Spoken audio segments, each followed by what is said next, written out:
All right, thanks a lot, Joe. Join now, as we are each and every week. Greg Buttle, hands out. That's right. That's exactly right. All right, you just heard Joe mention it. The Bills have parted ways with their offensive coordinator, the emotional Ken Dorsey, former Miami Hurricane star.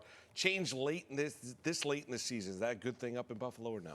Well, let me put it this way. Change for change's sake is not good. You have to have a reason for your madness. And if they have a reason for it and they can explain it to the players why that's happened, then they're going to be okay. If they can't, then they're in a problem. Joe Brady is now their interim offensive coordinator. Remember him, LSU, Joe Burrow, that historic year in which they won the national championship, and Burrow had as good of a year as any college quarterback has ever had. All right, let's talk to the Jets about the Jets, the players-only meeting. You're a former player, great player with the Jets. Do they work? Like, what is being said in those meetings, and what is the effect that you hope to have as a player after that meeting? Well, first of all, I think what happens in those player-only meetings, by the way, is that you get to communicate with other guys where you haven't before. I'm in the locker room. I'm not talking to all the defensive linemen all the time, or I'm not talking to the backs. And you go into films, and you're the linebackers, or you're the backs, or you're this. You get together, and you quash who's doing what and who's not doing it. And you have a come to Jesus. And then you sit there, and you go, okay, let's get this done.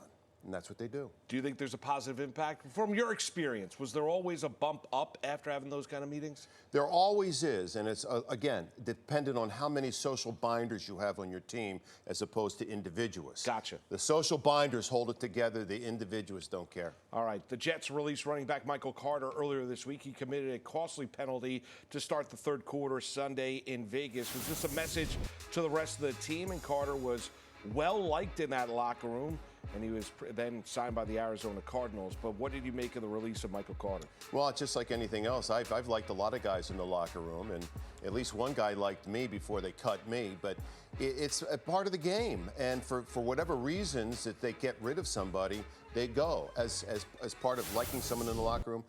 If there's a leader in the locker room that gets cut, you better have a good reason why you cut that guy. All right, I want to talk to you about the head coach and setting a tone, right? He likes to talk about all gas, no brakes, likes the cliches, but wants his team to go out, play fast, loose, physical each and every week. The penalties. 60 in total in 9 games. They're averaging nearly 7 a game. They had 8 on Sunday night against Vegas. I think they've got 17 penalties as a team the last 2 games. And they're not good enough offensively, obviously, to overcome that. Is that on the head coach? Boy, that's a good question, huh? But let me just say this. Let me just say it, make it simple. It's not an approach. Yeah. That's a philosophy. And that philosophy is portrayed in many ways. And I can break it down like this. Hey, you're playing too slowly. That's a product of you not knowing what's going on the field. You're guessing. That's a product of you not knowing what's going on the field. We need all gas, no brake, and the only way to do that is to know what you're doing.